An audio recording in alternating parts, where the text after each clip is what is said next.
Baruda kedua. Selamat datang di podcast Ngadua, podcastnya yang dikelola oleh Ikatan Alumni SMPN 2 Bandung.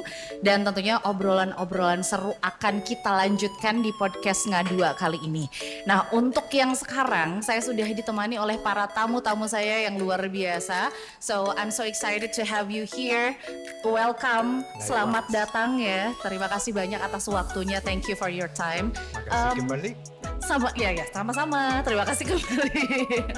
Ini karena saya mau kasih bocoran dulu karena viewers kita kan kebanyakan bahasa Indonesia ya. Jadi so probably I think we will talk in bahasa Indonesia most of the time. So Bukan you're bahasa okay. Spanyol. Bahasa Spanyol boleh, tapi nanti kayaknya di podcast yang lain. Dan saya harus les dulu ya. Tapi di podcast yang sekarang, di podcast Ngadua kali ini, Balawa, kita akan ada obrolan menarik mengenai Megamind Project. Nah, kita akan kenalan dulu nih karena saya juga akan memperkenalkan tamu-tamu saya yang ada di sini bersama founder dan program director Megamind Project bersama Opa Yuri Romero Hurtado. Selamat datang. Terima kasih banyak waktunya. Dan juga bersama Chairman and Knowledge System Developer Megamind Project. Selamat datang juga Kang ya, saya panggilnya ya, Kang Martinus Septiandi. Selamat datang. Terima kasih. Bersama Akang dan Opa kita akan ngobrol-ngobrol seputar Megamind Project. But first of all, what I always interested in when I meet new people is to know their background. Basically about like how you grow up, what kind of environmental in your childhood era to create you. That's a beautiful question, by the way. Ini ya, waktu saya masa kecil, saya asal dari Kuba ya.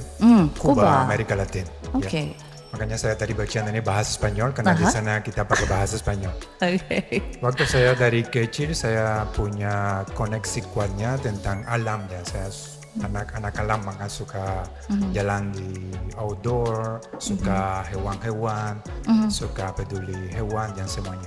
So high level of empatinya tentang lingkungan hidup saya dari kecil. Kuba ini benarnya ada isu sistem pendidikan ini kuat, I mean quite good. I have to thanks my professional formation to that. Dan early in my childhood, I identified opportunities-nya untuk saya lanjut lebih ke tema lingkungan hidup. Terus my first bachelor is in geophysics, which is environmental science, and my master degree is in social science, more into anthropology than maritime, specializing in maritime archaeology. Did your parent like setting up like purposely to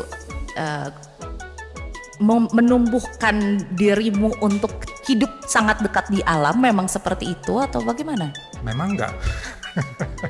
Not really. I mean, actually they were more complaining than supporting me. Ya.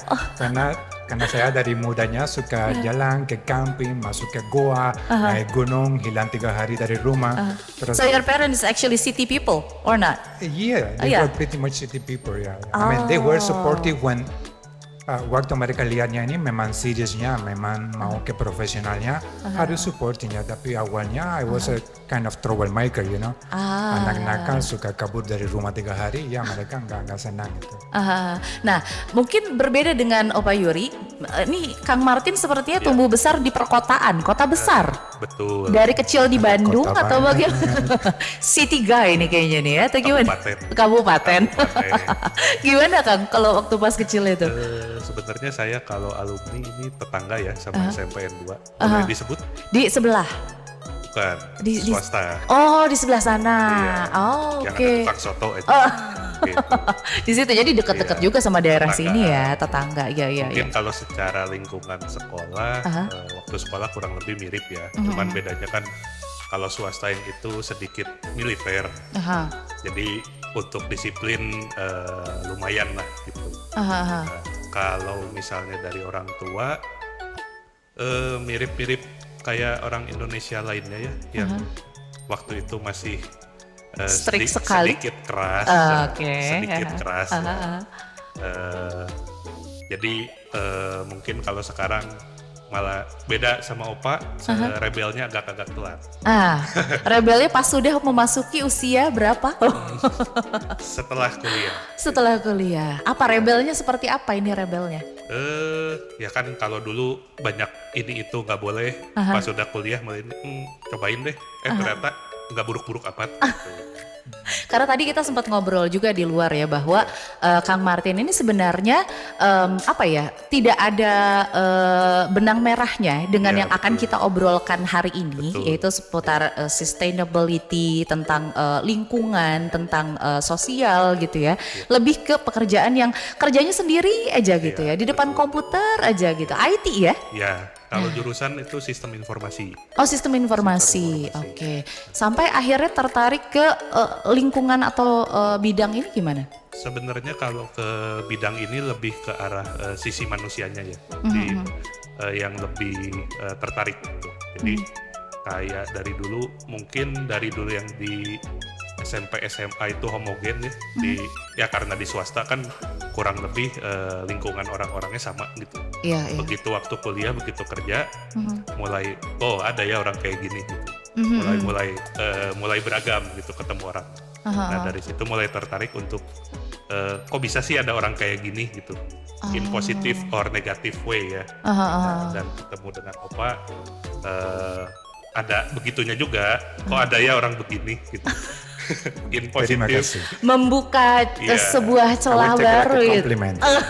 Yeah, it's a compliment. It is. Yeah. In positive and negative way.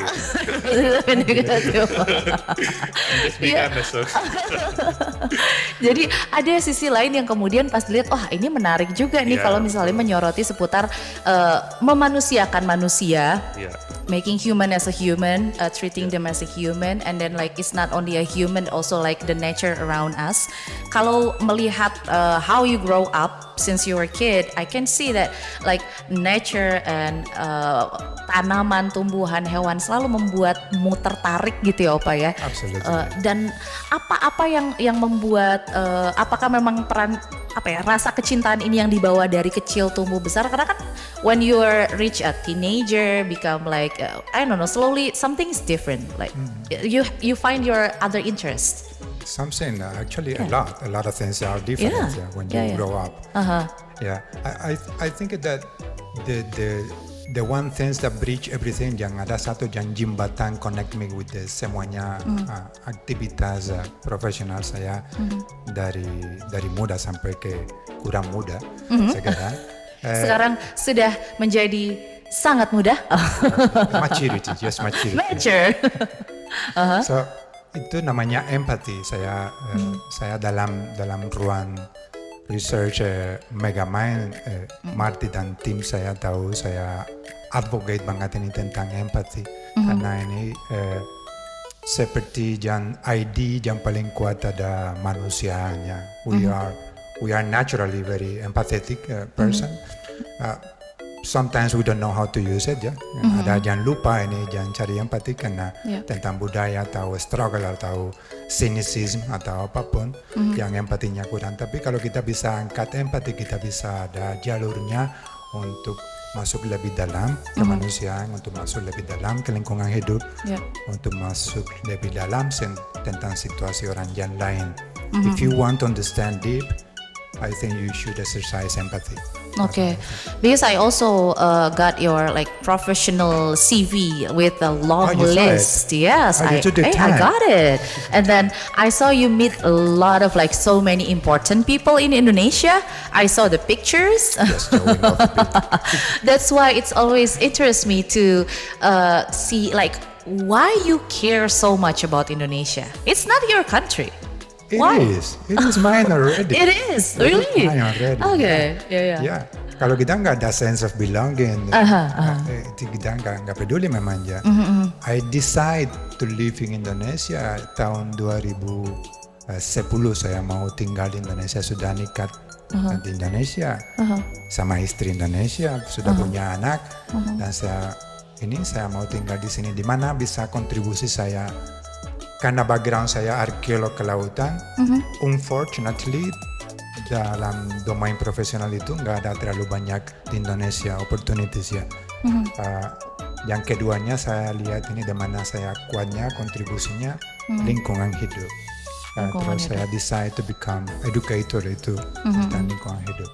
Dan memangnya kalau saya obrol, kalau saya peduli, kalau saya aksi saya bukan seperti bule yang peduli Indonesia, tapi seperti orang Indonesia yang peduli bangsa kita. I really have a high connection with Indonesia dan move me-nya tentang komitmen kuat untuk ayo kita peduli, kita let's do it. Nah, masalah peduli lingkungan ini kan memang ya mau tidak mau ya kita harus akui kayaknya untuk anak-anak sekarang itu lebih banyaknya playing indoor, not really like outdoor person ya, not outdoor kids gitu. Nah, langsung tunjuk. Ini bagaimana ketika menumbuhkan rasa itu, kita kan tentunya tahu bahwa ini adalah suatu hal yang menantang begitu untuk menumbuhkan rasa itu. Karena itulah kenapa Megamind Project memiliki beberapa project yang menarik begitu ya. Ada project-project yang menarik yang berkaitan dengan lingkungan hidup, yaitu masalah ada lingkungan hidup untuk anak-anaknya juga, kemudian bagaimana ada pelatihan yang sustain gitu berkaitan dengan lingkungan hidup, kepedulian sosial. Tapi saya ingin tahu sebenarnya apa itu Megamind Project. Kita perkenalkan ke para balawa Balad Barudak 2 mengenai Megamind Project. Silahkan, siapa yang bisa menjelaskan? Start with you. Oke. Megamind Project. Iya. Megamind Project itu NGO, yayasan. Yayasan. It's a non-profit, non-religious, non-political organization. Fokusnya untuk community development, tapi lewat pendidikan karakter. Megamind concept atau Megamind filosofinya support prosesnya keberlanjutan atau addressing the sustainable development goals lewat the mindset dulu. Menurut kami kita nggak bisa undertake the task atau the challenge-nya ayo Indonesia lebih keberlanjutan kalau kita sebelumnya nggak ngerti apa itu keberlanjutan, di mana kontribusi untuk kehidupan saya, di mana kontribusi saya untuk keberlanjutan proses ini. Terus that's why our biggest investment atau missionnya kerja sama orang masyarakat untuk ngerti proses keberlanjutan dan support prosesnya ke tujuan. Oke, karena sangat mudah mungkin kalau waktu zaman kita sekolah suka ada Jumat bersih ya. Jumat bersih. Seminggu sekali. Atau misalnya minimal piket kelas. Ya, masih ada. Pungut sampah gitu kan. Berapa tahun yang lalu itu? Wah, jangan disebut. Sebelum pandemi. Sebelum pandemi, iya betul. Sebelum pandemi. Cari aman ya.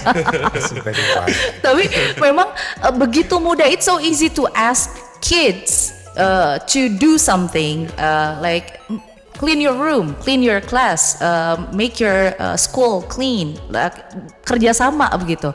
Tapi ketika tidak dipahami kenapa, why we have to do that?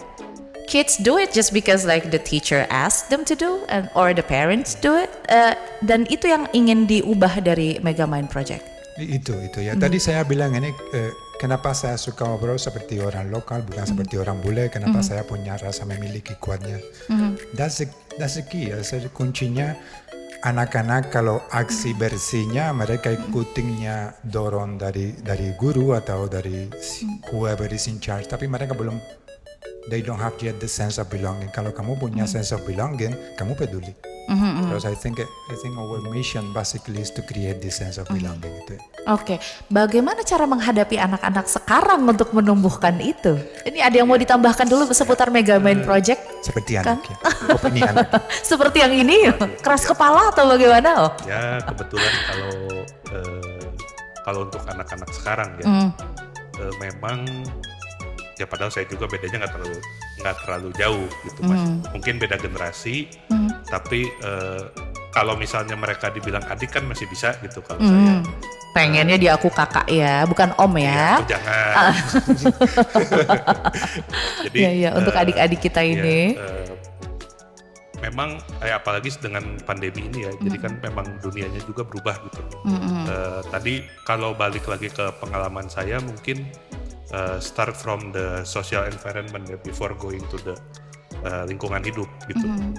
Kalau sekarang kan untuk sesama manusianya aja. Mungkin merekanya kan udah beda ya pendekatannya. Ya sesimpel chat dulu baru ketemu. Kalau kita kan dulu ketemu dulu baru chat gitu kan. Contoh simpelnya kan itu. Fokusnya human resources kan. Human developmentnya gitu. Soalnya kalau ya tadi balik lagi kalau misalnya merekanya nggak ngerti, kalau udah ngelakuin juga kan kayak buat apa gitu. Gitu. Jadi kayak ya udah ngelakuin karena ya udah disuruhnya seperti itu gitu kan. Betul. Ini kan it's a challenge to do that. Tantangannya besar sekali untuk menumbuhkan mindset itu, terutama untuk anak-anak yang mungkin kenalnya taunya main game di depan komputer, tidak terlalu peduli alam. Bagaimana Opa? Itu ada satu prosesnya yang paling metodologikal ini dari Megamind-nya namanya community capacity building. Do you remember we were talking about that before? Iya, community capacity building. Oke. Pengembangan kapasitas masyarakat. Nah, itu dia. Itu bahasa Indonesianya ya, Balawa. Oke. Nah, proses ini memangnya proses panjang ini, nggak bisa just like this ya. Makanya it's a huge challenge karena ada challenge-nya dari komponen budaya, dari tradisi. Dan sebenarnya the biggest challenge kita ada ini untuk angkat budaya keberlanjutan ini is to tackle the budaya of consumerism. Oke. Karena ini sudah terlalu kuat di Indonesia nih. Orang Indonesia ini harus menghadang budaya spending gitu ya, konsumtif gitu ya. Konsumtif itu ya terlalu akar ini sudah ya di Indonesia nya. Terus the biggest challenge ini mulai dari situ. Kenapa kamu beli terlalu banyak? Kenapa you don't get more responsible ini untuk konsumsinya? Dan tapi ada banyak challenge ini, prosesnya memangnya identifikasinya komponen budaya dulu, karakteristik dari masyarakat, dan kita bisa adekuasi programnya tentang karakteristik itu.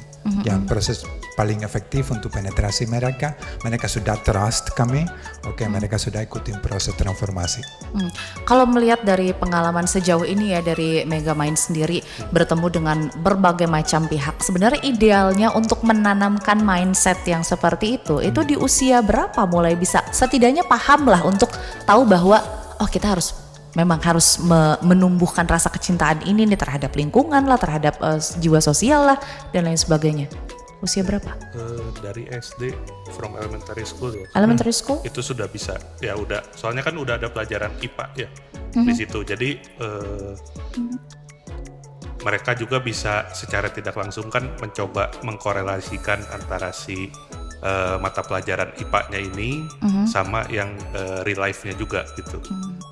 Kayaknya anak sekarang tuh ada ini ya, pelajaran kayak menumbuhkan tanaman di sekolah, merawat tanaman di sekolah. Walaupun kayaknya belum terlalu menyebar di semua sekolah. Iya, kalau itu sih itu ada, tapi karena itu juga kan untuk kepentingan sekolah tanda kutip ya, bukan yang untuk mereka mau kita tuh nanam ini untuk apa? Karena untuk memang di sini nggak ada pohon nih, kita nggak bisa neduh. Misalnya habis main bola, nongkrongnya harus ke kantin jauh. Kenapa nggak bikin pohon yang bisa bikin teduh juga gitu kan?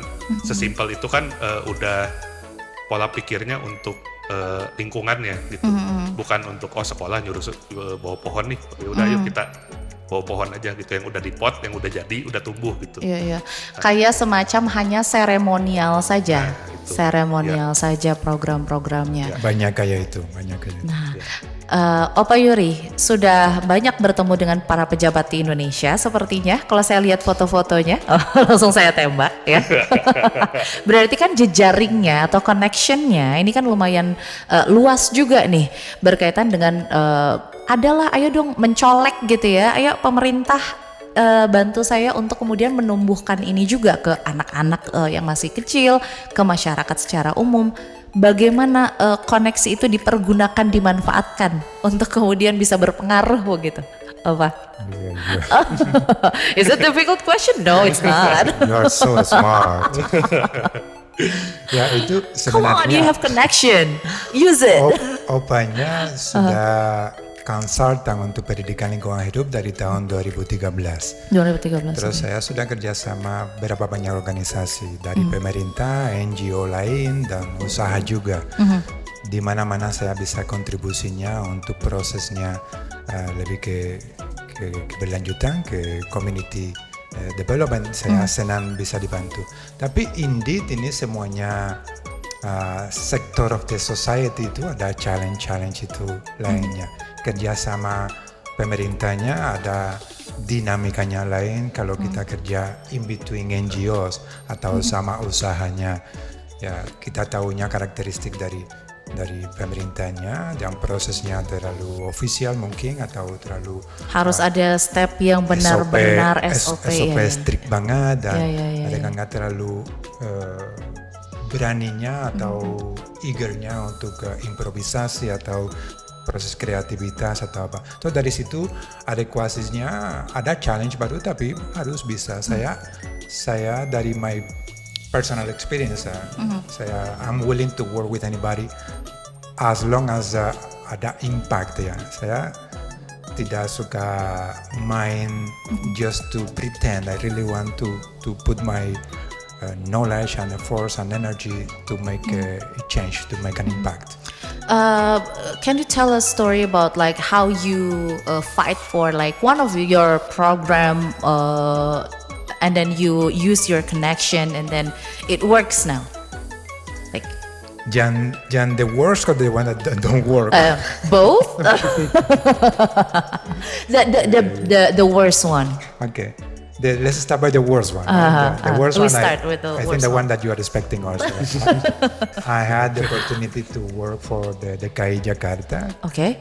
Tahun 2016 waktu gubernur ini Ahok, dia punya satu program baru launchingnya namanya RPetra, ruang publik terbuka. Saya lupa order kata-kata, is kind of community center dia.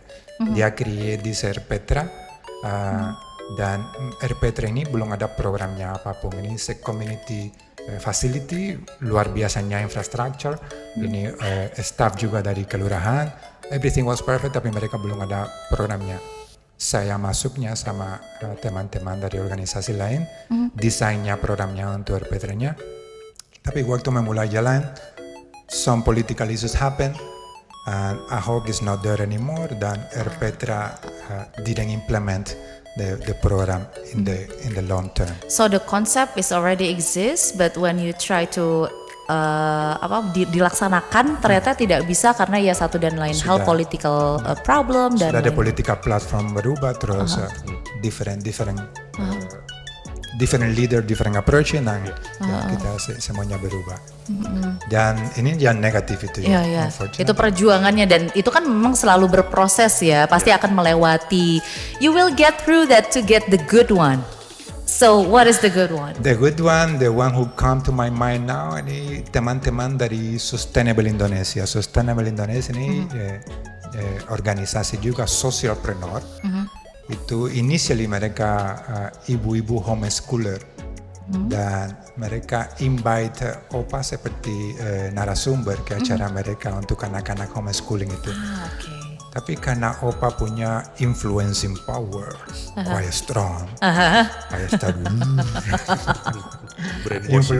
brainwashing the kids. Tapi in a good way.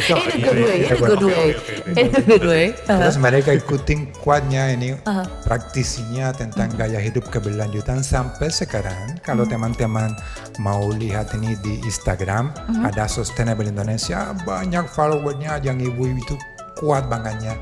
Influensinya ibu rumah tangga dan orang masyarakat untuk praktisi lebih keberlanjutan. Oke, karena memang tidak bisa bekerja sendiri dalam artian sekuat apapun Kang Martin dan juga Opa Yuri untuk kemudian memperjuangkan program-program dan juga pemikiran dari Megamind ini. Tapi ketika misalnya yang harus ditumbuhkan dari anak-anak kan, you have to start with the young kids. But when the parents doesn't supportive, then it's difficult. The role model berubah itu susah itu ya. Tapi kita memang believe in collaboration. Actually the real name of the yayasan is Yayasan Revolusi Edukasi Bersinergi. Yayasan Revolusi Edukasi Bersinergi. Itu namanya legal dari Megamind. Megamind is the commercial name ya. Karena kita Megamind, you know. Why mind? Why the mind? Because it is the core of everything. Come on. Semuanya berawal dari pikiran. Oke. Jadi memang ada banyak sekali program-program yang kemudian sudah dilakukan. Dan bagaimana kalau Kang Martin sendiri ada cerita yang dalam hal ini, wah ini waktu itu perjuangannya sungguh susah payah tapi puas gitu melihat hasilnya. Mungkin sedikit nambahin aja yang dari Opa tadi yang soal kerja dengan pemerintah.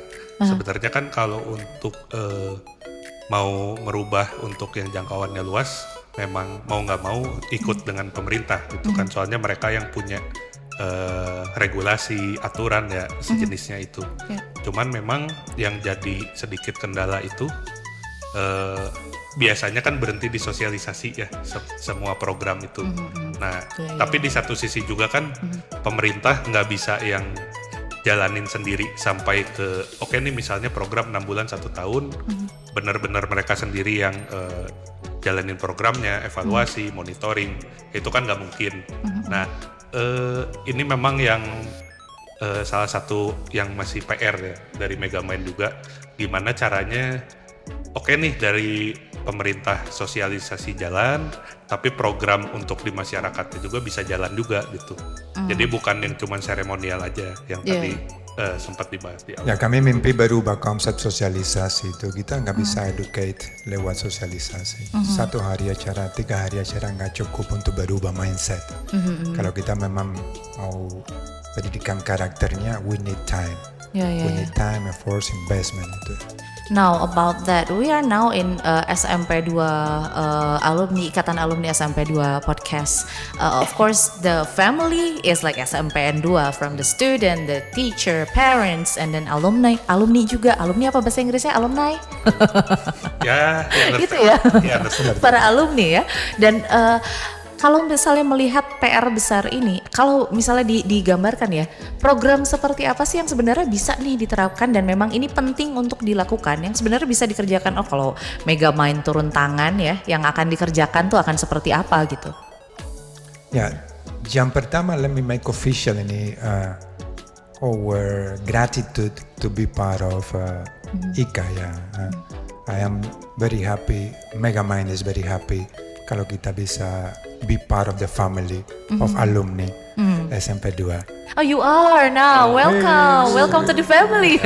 Sambangnya. Dan saya tahu ini IKA seperti organisasinya punya komitmen kuatnya untuk expandingnya pendidikan at every level ini. Ya tentu, ini menjadi perhatian dari IKA juga untuk dunia pendidikan.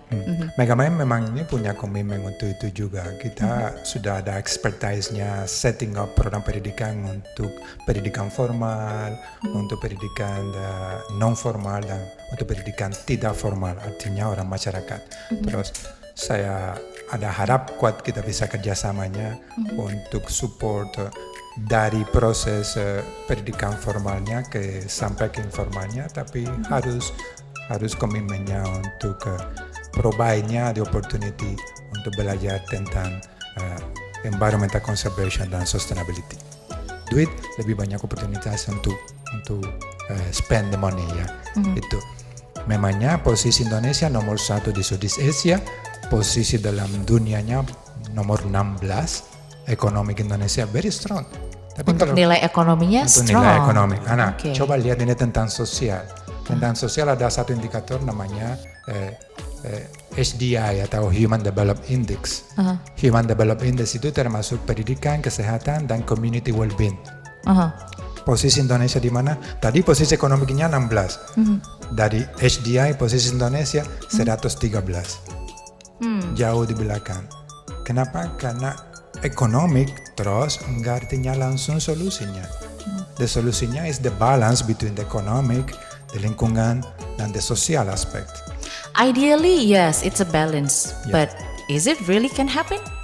It can happen, absolutely. Can? Yeah, sure. What is the example? Which country? Well, just look at the most developed countries in Europe. European countries, Denmark, Switzerland, Dutch, and also Nordic country. Nordic country basically. Do we have sources like those countries? Actually, we are richest in terms of natural resources. We are richer than them. Ya, tapi di mana kurangnya pendidikan. Ya kan ibaratnya kalau kita nanam apa aja jadi gitu ya, kan. nanam kayu jadi singkong gitu ya. Kalau di sana kan malah makan sayur susah gitu kan. Dan ya cenderung rasanya juga kan hambar-hambar ya, no taste ya. Food from No there. spices. We are like a lot of people from other country come to our country to get those spices. Absolutely. Ya. Kita dijajah karena bumbu-bumbunya. Tapi melihat hal itu berarti ini menarik bahwa sebenarnya dari segi sumber daya kita kaya. Nilai ekonomi, pengetahuan mengenai ekonomi kita ada peningkatan. Tapi dari sisi kepedulian terhadap lingkungan akhirnya kita jauh berkurang. Dan kalau kita lihat apalagi kalau misalnya di Bandung bahwa nilai yang bisa dijual dari segi pariwisata ya sekarang kan memang sudah musim juga misalnya apa ya ekoturism. Terus ada apa lagi yang sebenarnya bisa dijual nih nilai ekonominya tapi tetap mempertahankan. Kenapa nggak rame ya? Why is it not laku? Ya, mungkin orang mengartikan ekonya aja mungkin tuh udah beda gitu. Ada manipulasi. Iya, sedikit ke alam dikit eko gitu kan. Bukan manipulasi, mungkin ada misunderstanding. Misunderstanding. Jadi pengertiannya beda gitu. Kayak oke, udah ada ekoturism tapi itu alam sedikit disebutnya eko gitu. Padahal oke, ada alamnya tapi di situ ada bangunannya lagi yang harus ngerombak si hutannya. Alam aslinya. Ya gitu. Tapi mereka sebutnya itu ekoturism kan, maksudnya ada perbedaan makna ya, different meaning ya. Dari pengertian yang seharusnya sama yang dianggap itu artinya gitu. Kan itu ada mispersepsi di situnya. Ini kata It's ekonya, complicated. kata ekonya ada banyak Meaning. misuse ya. Misuse. Ya, memulai dari bahasa bisnis juga ini ekosistem kerja ini. Sebenarnya di gedung kantornya nggak ada ekosistem. There is nothing ecological there, you know. Ya, mereka use kata ekonya untuk simulasinya was supposed to be a natural ecosystem, tapi enggak. Dari situ memulai kita misunderstanding banyak konsep itu sudah populer hari ini, tapi memang ada banyak misunderstanding. Oke, jadi intinya sebenarnya kita tuh sudah banyak nih mungkin konsep-konsep wisata yang mengusung kesannya seperti peduli terhadap lingkungan dengan menggunakan judul eco something gitu ya. Tapi ternyata pada saat dipraktekkan mungkin ternyata nilai-nilai kepedulian terhadap alamnya tidak dilaksanakan atau belum maksimal. Lebih mana nih? Belum maksimal, tidak maksimal atau memang tidak dilaksanakan? I think you need the one who need to answer that. Which one? I think ini masih ada long way ya kita. Long way. But you see the progress? I see some progress in some specific slow progress. Ya. Okay. But at least a progress. Kalau kita kembali ke overall tadinya tentang ekowisata contohnya. Ekowisata Bandung kuat banget kan? Ya. Kita ke daerah Lembang, ke daerah mana itu banyak ekowisata, tapi 90% mereka belum ngerti apa itu ekowisata. Mereka cuma karena punya tempat ada 5 pohon dan satu pojok selfie pakai lobe plastik gitu. Sudah ekowisata. Your favorite place ya. My favorite place, the lobe, the plastik, bunga plastik itu apa sih itu? So ini mulai dari mereka nih, ekoturism ini is a concept that termasuknya manajemennya, termasuknya strateginya untuk bisnisnya bisa bagus untuk masyarakat dan bagus untuk pelestarian lingkungan hidup. It is the basic concept of ekowisata. Kita nggak bisa ngomong tentang ekowisata kalau saya punya bisnis hari ini, hari besok tempat rusak atau sungai kotor. So we need to keep training and kerjasama orang masyarakat untuk mereka ngerti itu. Dan mungkin sebenarnya ada permasalahan juga di translation ya, dari bahasa Inggris ke Indonesianya yang kadang jadi misunderstanding itu gitu. Contoh ya kayak tadi eko wisata atau geowisata. Mereka mengartikan eko itu yang penting alam, yang penting ada pohon. Ya sudah gitu, jadinya hanya diambil partnya yang dianggap sudah menggambarkan arti dari kata itu gitu. Memang ini mungkin ada sedikit permasalahan dari translationnya juga gitu, yang harus. Are you talking about me? No, basically the bahasa. He's talking about your duty to make give a clear information. To convey the message. Yes, the right convey way. the message. The clear translation. Jadi makanya kan kadang ada beberapa kata ya, especially bahasa teknis yang kita sendiri aja ngomongnya lebih enak pakai bahasa Inggris gitu. Ya mungkin contoh simple kayak engineering, bahasa Indonesianya itu kan rekayasa. Nah itu kita mikir wah rekayasa ini mau bikin apa nih gitu kan. Secara pengertian beda gitu. Padahal engineering atau rekayasa kan untuk hal teknik gitu Ya, kan. karena moto Megamind Project ini ada di belakang baju ini, Engineering Community Development. Ini misi utama kita ya, Engineering Community. Artinya kita bisa bantu untuk strategize, untuk desain, untuk implementasikannya, semuanya solusi untuk masyarakat lanjut keberlanjutan. Tapi Karena terkadang seperti memang Martin bilang, rekayasa kata lain, pun juga rekayasa memang dibutuhkan kan sebenarnya, tapi bukan berarti merekayasa dirusak lah atau apa gitu. Soalnya kayak ya ini contohnya di translate aja. Rekayasa pengembangan masyarakat kan mungkin agak aneh ya.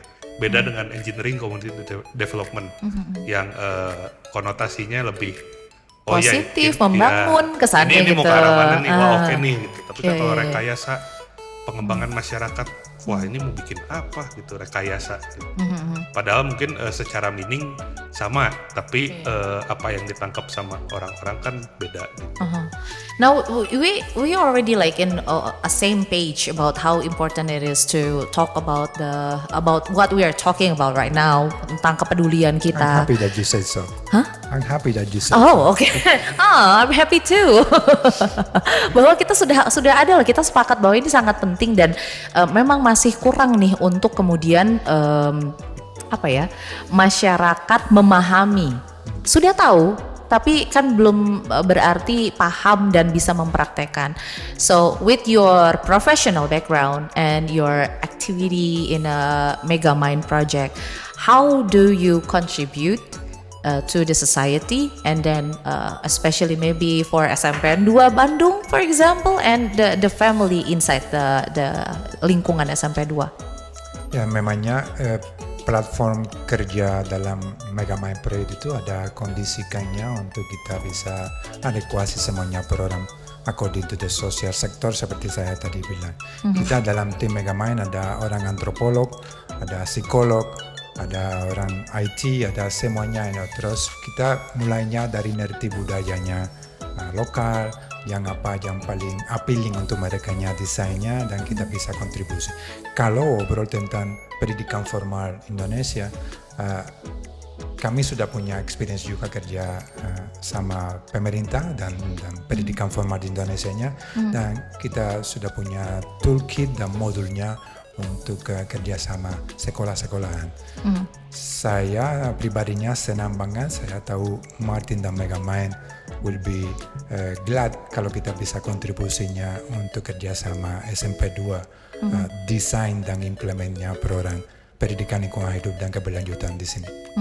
Ada yang mau ditambahkan, Kang Martin? Ya mungkin kalau dari background saya ya, menambahkan aja, kalau saya kan tadi di sistem informasi lebih ke arah gimana to make how the system work.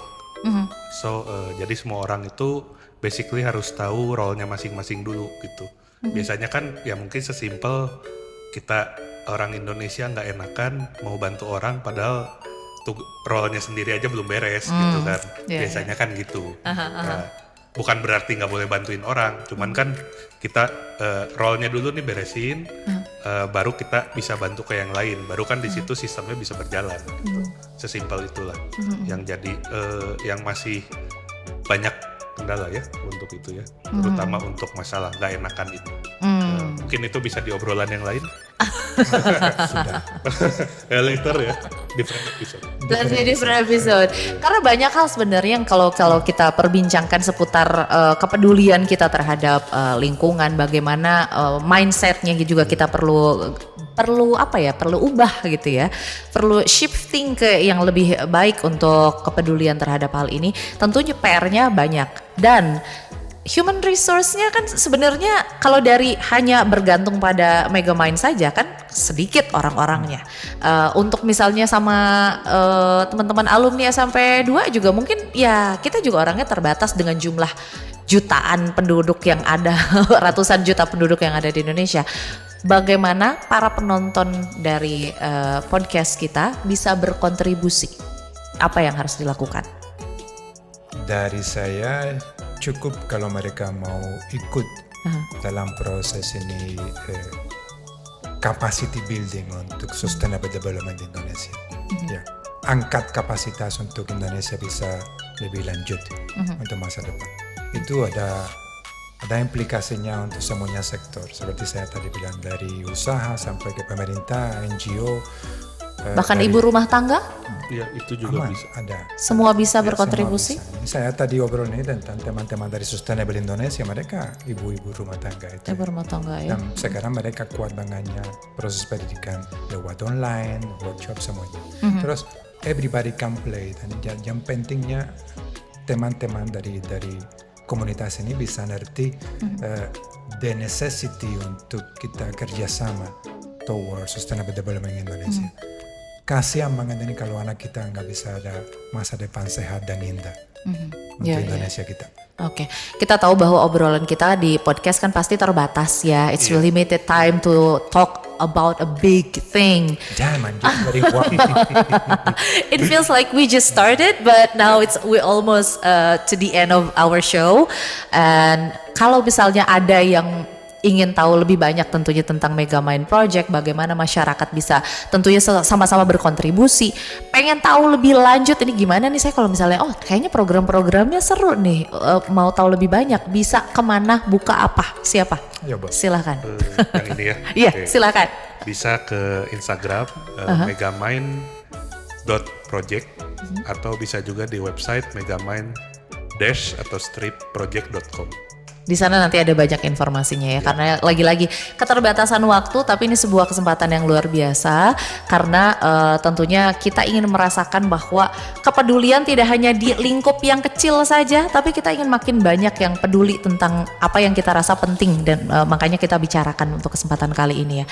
Sekali lagi terima kasih banyak Opa Yuri, terima kasih banyak Kang Martin sudah menemani saya ngobrol-ngobrol. Nanti kita ngobrol lagi lain waktu ya, kita langsung dadah-dadah juga kepada teman-teman Balawa. Terima kasih sudah menyaksikan. Sampai jumpa di obrolan selanjutnya. Bye.